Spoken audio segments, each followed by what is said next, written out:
Our fundamental understanding of happiness is wrong. We think that dopamine, serotonin, and oxytocin are happy chemicals when they are not. These are not happy chemicals. They are mood-altering chemicals and mood stabilizers. We understand our happiness to be tied to these chemicals, but it is not. You have to understand that there is no price to be paid for your happiness.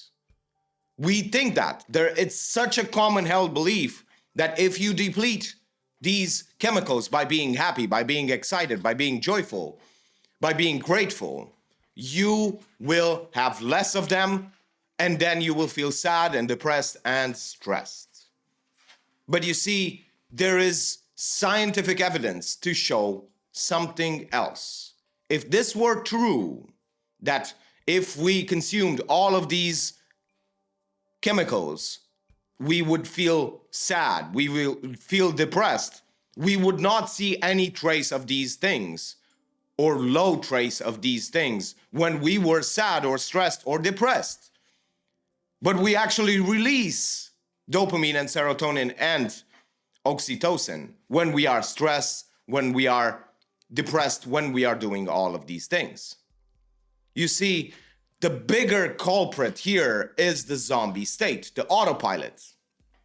It's the reason why when you are watching social media, you are feeling drained and depressed and just absolutely brain dead. You're rotting your brain. And it's not because of the video. It's not because of the type of content. It is not because of the action.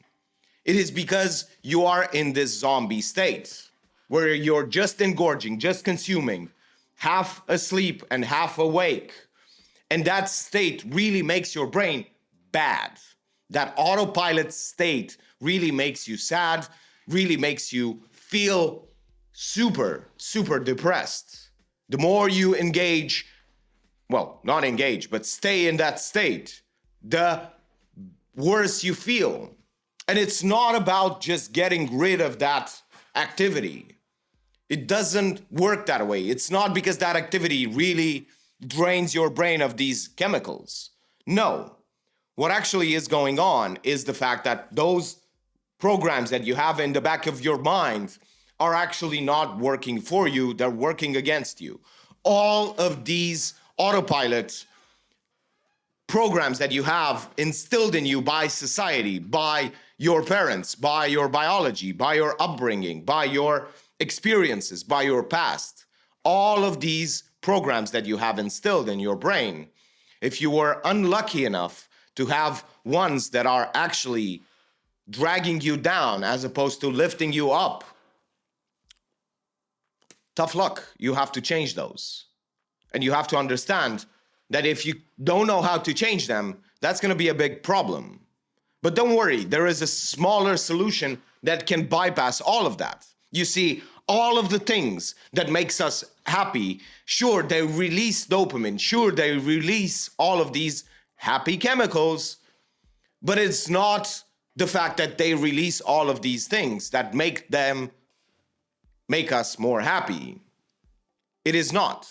It is actually the engagement. You see, when we engage in physical activity, when we engage in meaningful conversations, when we engage in meaningful work and service, when we engage in meaningful dance or play, we get more happy.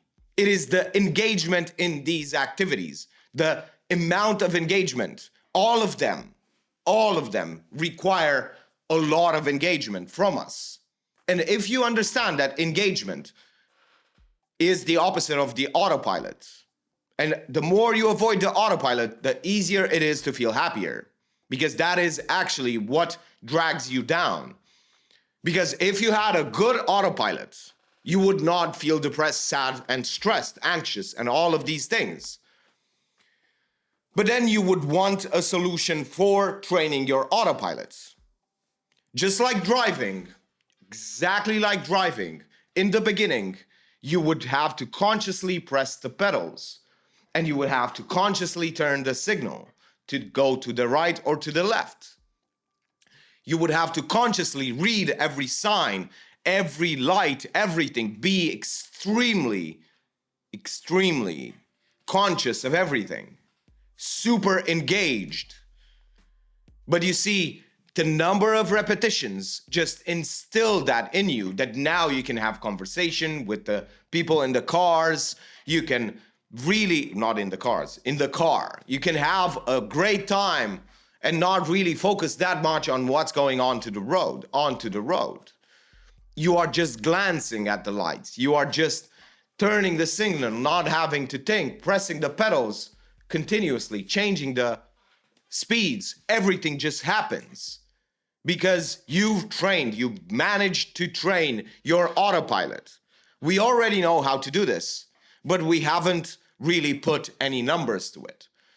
You see, the number of repetitions will dictate how proficient and how good you are at that autopilot behavior that you want to instill in yourself. You go from the conscious mind to the autopilot by the sheer number of repetitions. That's why if you go 3 times a week to the gym, it's going to probably take you 5 to 10 years to reach that level of autopilot, to reach that level where going to the gym is not only easy, but you enjoy it and you love it and you have such a great time at it because you don't have to do any effort. You just go there, your brain shuts off, does the protocol, and moves back in, goes back home. But it will take 5 to 10 years. But it doesn't have to take 5 to 10 years. It can even take a week. Once you understand how many repetitions and what you have to do, it can take a week, a month, 2 months, 5 months, whatever it is. 500 to 1,000 repetitions to going from engagement to the autopilot. And if you have a really screwed autopilot, try first to engage. That will help you a lot. And it will also give you the happy chemicals to actually know that you can change your autopilot. You can do 500 to 1,000 repetitions in a week with no problem. And you can change your autopilot in small ways in the beginning, but that will compound over time. And you will have your autopilot on your side, even if you were dealt a bad hand. Even if your autopilot is making you depressed, sad, and all of these bad things. You have to understand 500 to 1,000 repetitions. The duration doesn't matter. It is only the repetitions that matter. Duration can be instilled afterwards. It only has to be 30 seconds to a minute. You have to do them so many times, 500 to 1,000 times, until your brain shuts off and does that thing with no problem. And then you can build that beautiful autopilot to do whatever you want. Because you've opened it to just being and doing all of these behaviors that you want in your life that really make you happy. You've instilled this idea of doing all of the things that you want to be doing. You've actually programmed things into your brain that you actually enjoy doing, that actually give you when you are engaging and when you are present, even though I don't like to use that word, when you are engaging and when you are awake fully, to give you something, to give you these happiness chemicals or whatever you want. It just doesn't work the way that we think. It's not because we are depleting ourselves. It is because we are not engaging. Because it's such a big excuse. Whenever we say, oh, I'm dopamine deficient. I have no dopamine. I have no serotonin. I have no oxytocin. I have to recharge. You see, that's another way of saying, I don't want to do the effort. It's such a good excuse. How can I change my chemicals in my brain? We have no ideas. We can only give them pills. That's the only thing. No, it's about engagement. Try to engage more. The more you find yourself on autopilot, the more you should engage. Whenever you feel like you are on autopilot, sure, it's good.